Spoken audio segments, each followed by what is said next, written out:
All right, today I'm making my first cutting board.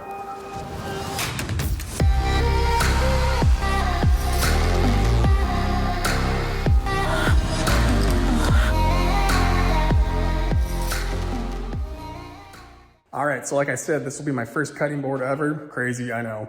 But I've got a ton of offcuts of walnut, I've got some cherry and some maple.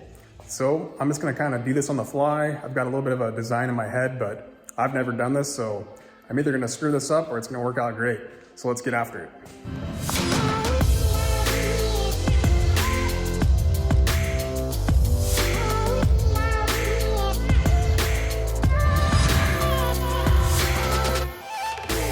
All right, first things first is be milling all of my lumber. So I'll be passing my walnut and my maple over my joiner and then through my planer to get it to the desired thickness. So the walnut's going to be 3/4 inch thick and the maple is going to be 5/8 inch thick. After all my boards are true and flat, I'll take them over to my table saw and begin cutting them into 1 3/4 inch strips. So the 1 3/4 inch is going to be the thickness of my cutting board, which is kind of thick for my liking. So I wanted to do it that way so I'd have enough material to hand plane down and sand and hopefully end up with the desired thickness of about 1.5 inches.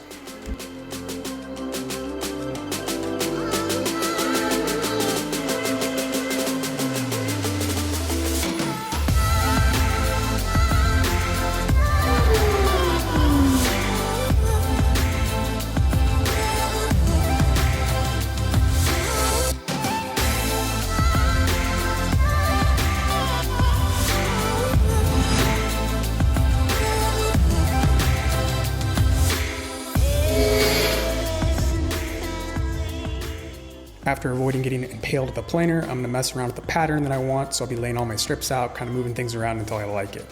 Once I get them to where I like, I'll be applying all my glue and letting this sit in clamps overnight. All right, so I got all my pieces glued up and they've been in clamps for about an hour, so I'm gonna let these sit overnight and get nice and dry. So a couple things I did is I did a dry run before I glued this up. I got all my pieces oriented the way I wanted, making sure that I had the nicest wood facing up, and then established my pattern, and then went through and numbered each piece prior to applying my glue. That way when I went to do my glue up, I already knew the orientation of everything and it kind of sped that up and eliminated any sort of error that I could have had. The other thing I did is I left this center seam unglued. So that way, after this first round of glue dries, I'll have 2 halves to work with. So I've got an 8-inch joiner, so I made these 2 halves just shy of 8 inches. That way I could run them through my joiner to establish a flat side, and then I'll run each half through my planer to achieve the desired thickness that I want. And then once that's achieved, I can just glue the 2 halves together and only have the 1 seam to clean up and go through and sand the whole thing.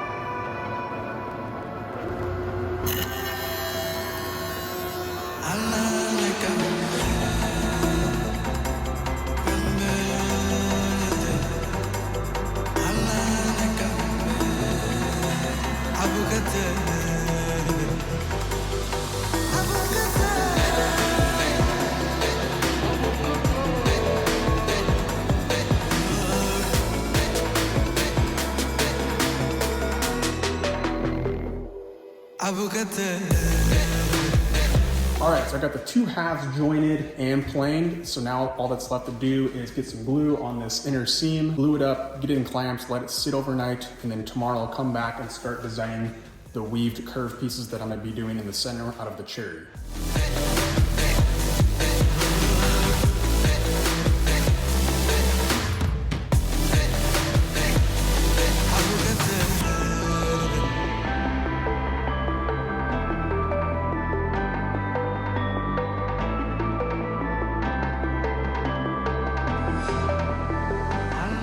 All right, with the board all glued up as a whole now, I'll be designing my curved radius that I want to eventually cut into this board. So I'm using a piece of plywood and this tie wire to help me kind of design this radius. After that's designed, I'll take this plywood over to my bandsaw and cut this template out, and then I'll follow up with my belt sander to kind of help ease the transitions. And then I'll be using my router with up spiral cut bit to cut a channel following this curve into my board.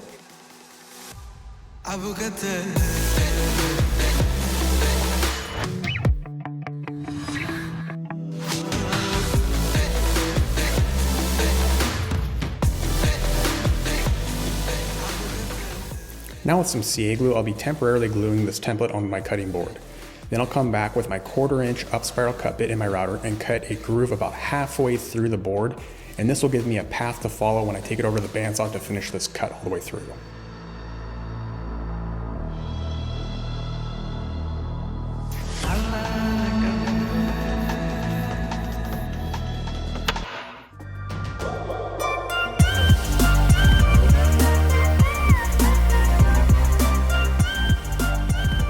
With my board now cut into 2 pieces, I'll be coming back with a flush turn bit in my router, and this will remove all of the waste that the bandsaw didn't cut off, and this bearing rides along my original router groove that I cut earlier. This will ensure that the 2 halves fit nice and tight. So now I'll be making my cherry inlay pieces. So since I used a 1/4 inch up spiral bit to initially cut this board into 2 pieces, I need to replace that 1/4 inch of material that I lost. So I'll be cutting 2 strips of cherry that are 1/8 inch thick that'll equal the 1/4 inch material that I lost.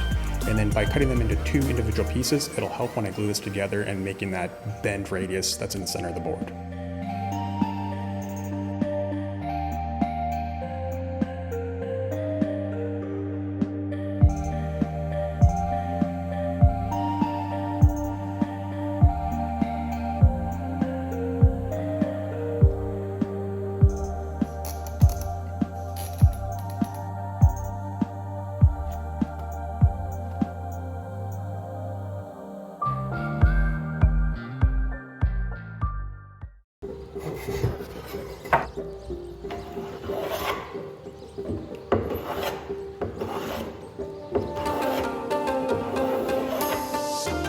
With the first inlay hand planed down, I'll just be repeating the exact same process with the second cherry inlay as I did before.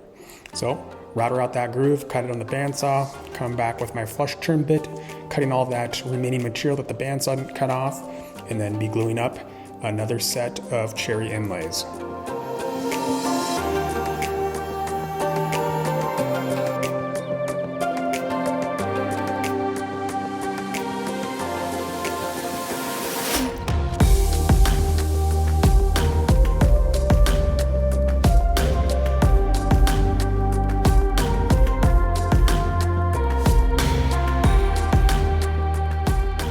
Second inlay glued in place, this gets us caught back up to the current. Okay, so just like before, I'll get the inlay hand planed off, then I'll load up my crosscut sled on my table saw and get the cutting board cut down to its final dimensions, and then I'll do the final sanding, working it through the grits to get it ready for the finish.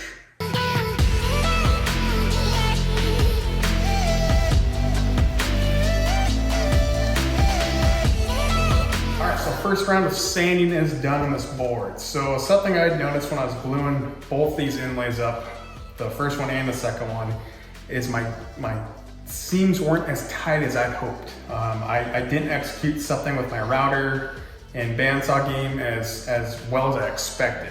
So I've got some gaps in my inlays which really drive me nuts, but you live and learn. So I think what I'm gonna try to do is just clean some of the glue out in these gaps. And then I'm gonna get some sanding dust from the cherry and mix it with my glue and try to even this out and fill in those gaps the best I can. I think that's, aside from throwing this thing in the fire pit, which I don't wanna do. This is a home project, it's for fun, but live and learn. I just wish I knew where I screwed up on my execution with my router and my bandsaw game to have not had these fit as tight as I would have liked.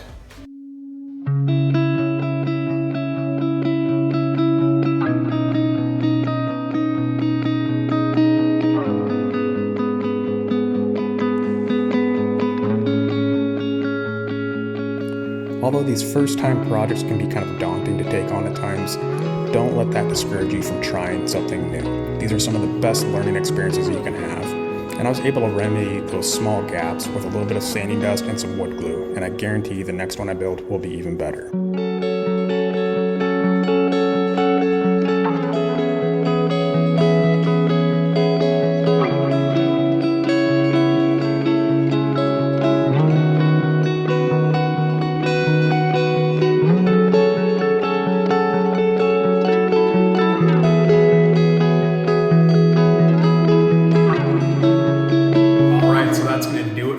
This was definitely a fun project, and I learned a few new things. I've never done curved inlays or really many inlays for that.